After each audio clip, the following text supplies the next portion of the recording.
Episode of our year-end fundraising in July series. I've got three fantastic panelists with me today. And before we get into our topic of storytelling, I'd love to just go around the horn and do some quick introductions. So I'm just going to kind of move around my screen kind of from left to right. So Dom, you are up on my left. So I would love for you just to share a little bit about yourself with our audience today.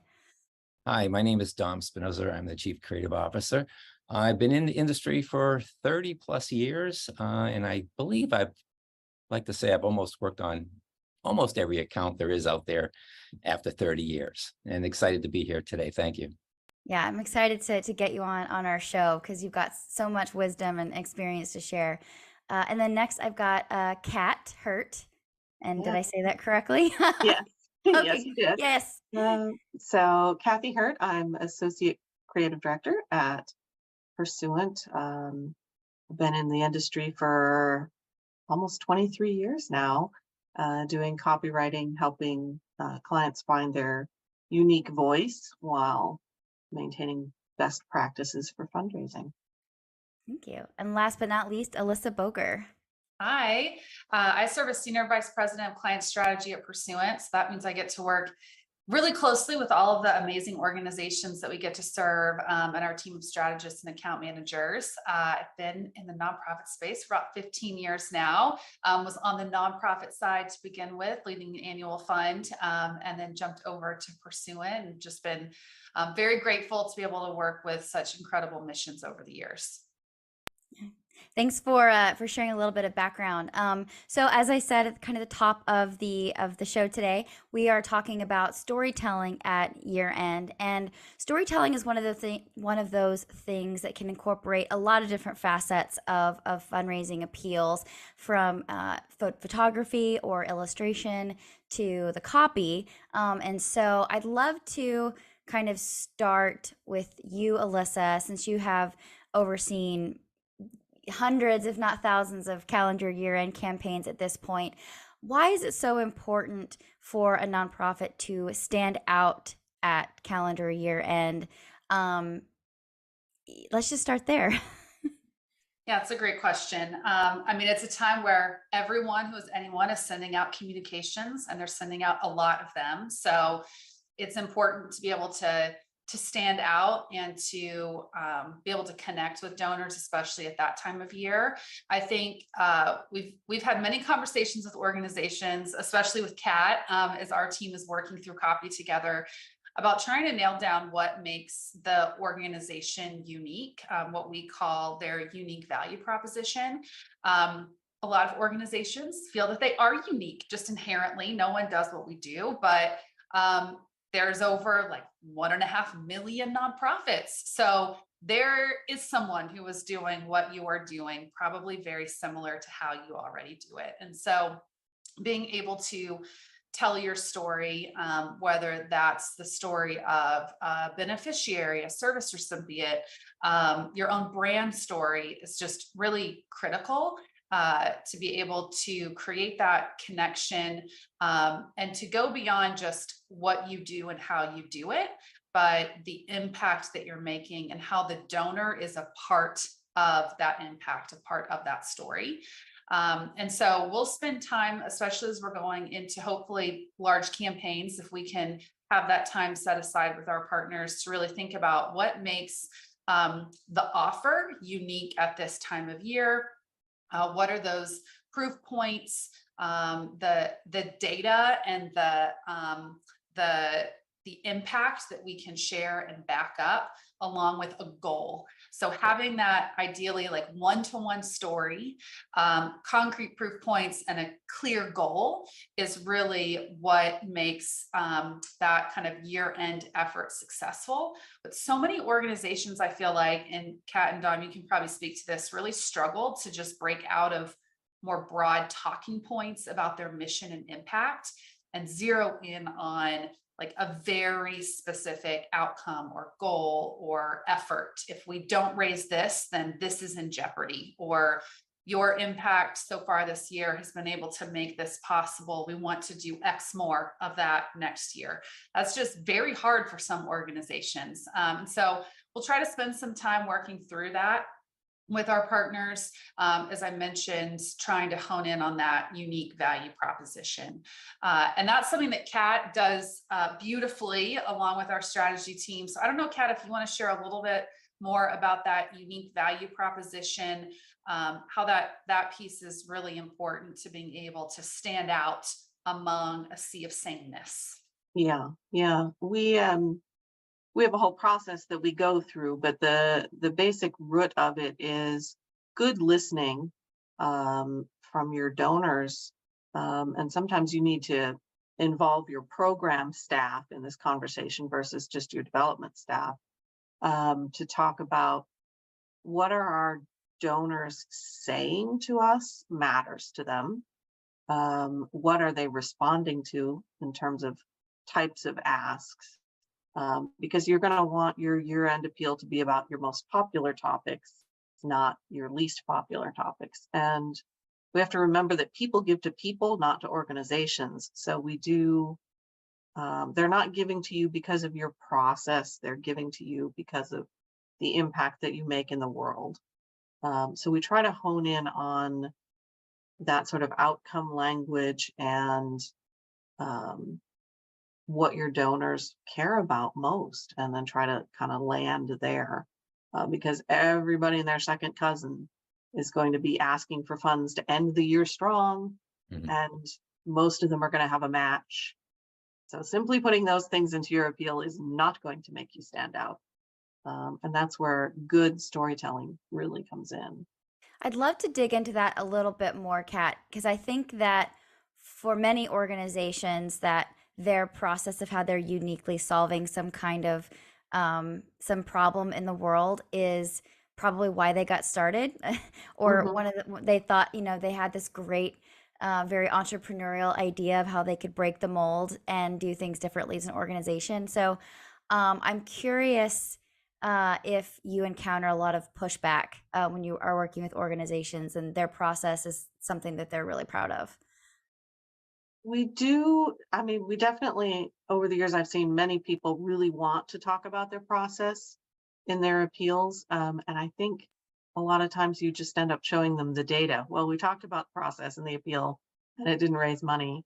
So sometimes the data can drive that conversation. You can incorporate some of the unique points of your process into your brand storytelling. It's not saying you have to leave process out completely. You just need to not get into the weeds on it and focus most of your intention on the outcome that you're trying to produce. Remember that your donors are not experts in the field. They don't want to be experts in the field. They just want to know that they're making a difference. And as long as you're really pushing towards that goal, you're going to hopefully stay out of the weeds on the process. I think too, you can remember you don't have to put everything into that appeal. You have all different types of communication touch points with your donors. You can share about process and stewardship in a follow-up, email or special video. So being able to, I think about where the messaging fits the best based on the outcome that you're trying to drive toward is also critical, especially at year end when you do have the opportunity to talk to your donors a lot.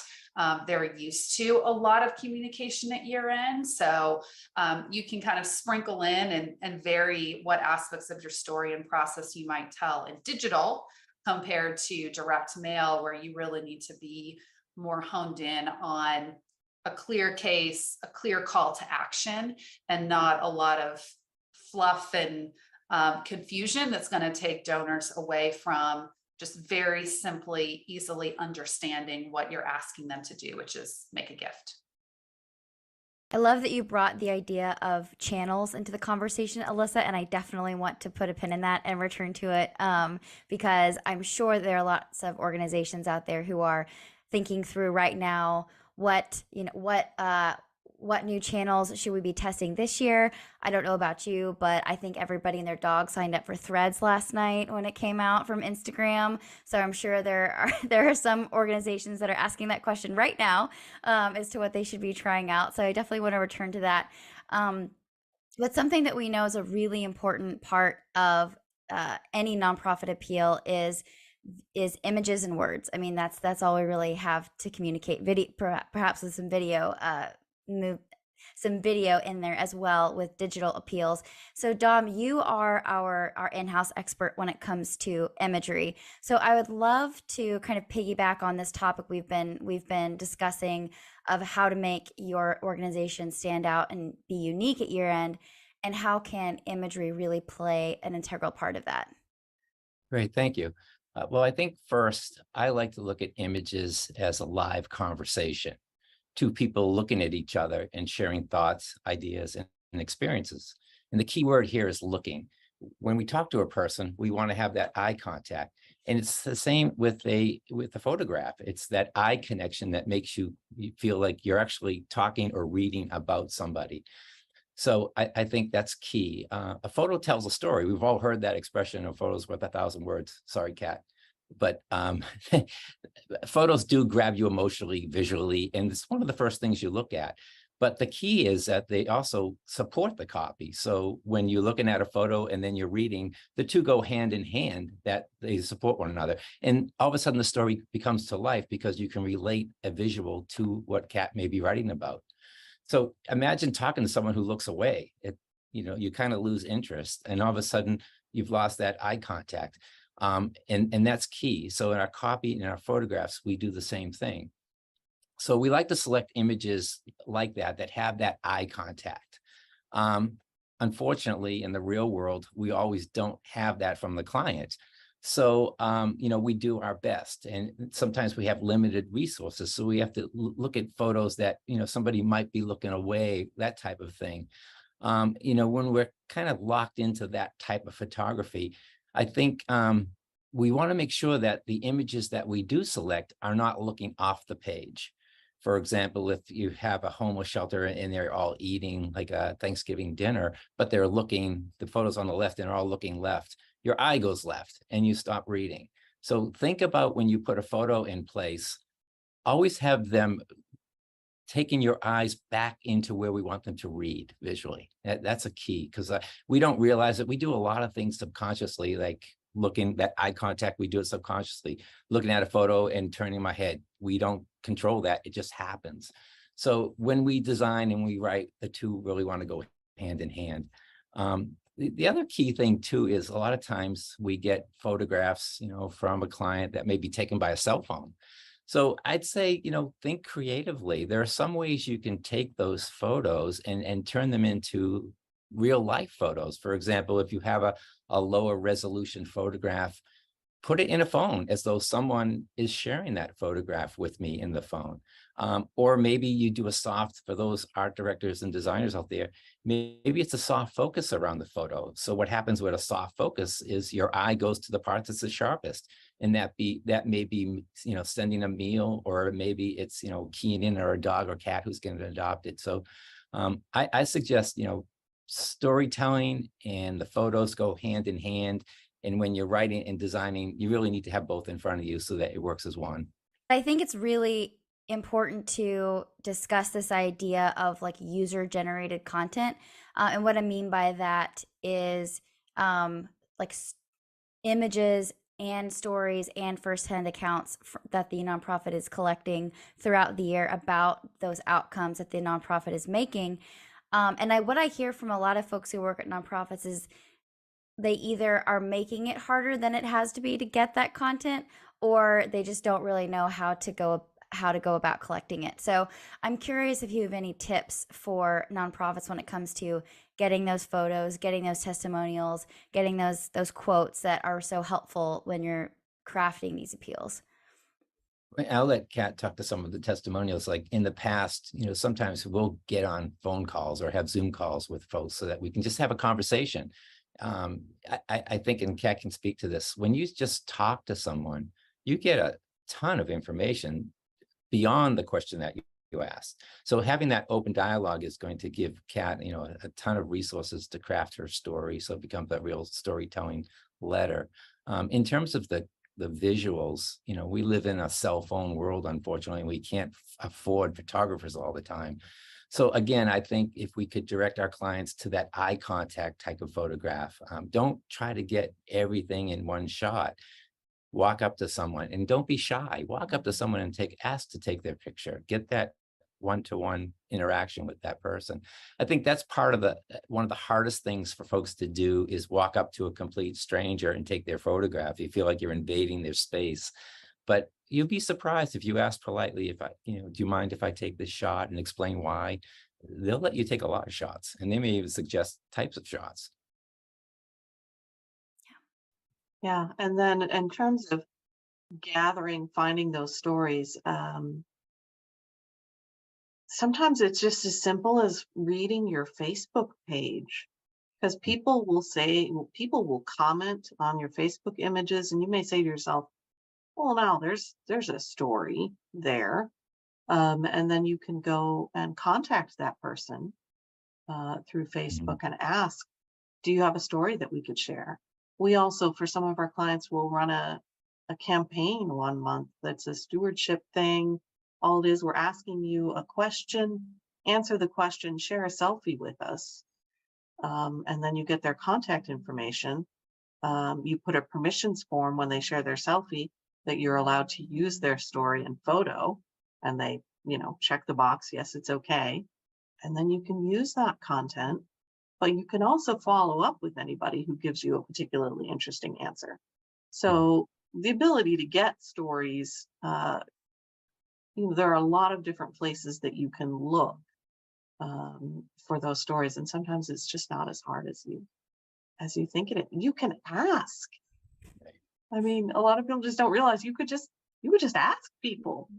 I think it's too, like, cultivating a culture of storytelling, which you've spoken to, Kat, within an organization, so that everyone is looking out for the story that can be shared in whatever communication medium or strategy you might have as an organization. So it's not just marketing, or it's not just fundraising that's trying to go out and source stories, but it's people at the front desk who are working with people who are coming into the adoption center, or people who are nurses, doctors in the hospital, like taking care of individuals. If there are people who are really open and forthcoming and want to share their story, like, how are you thinking about building that culture of storytelling, creating those connection points and avenues for collecting information where it feels like everyone is kind of on the lookout for that story? It's not just one or two teams who are responsible for collecting that information.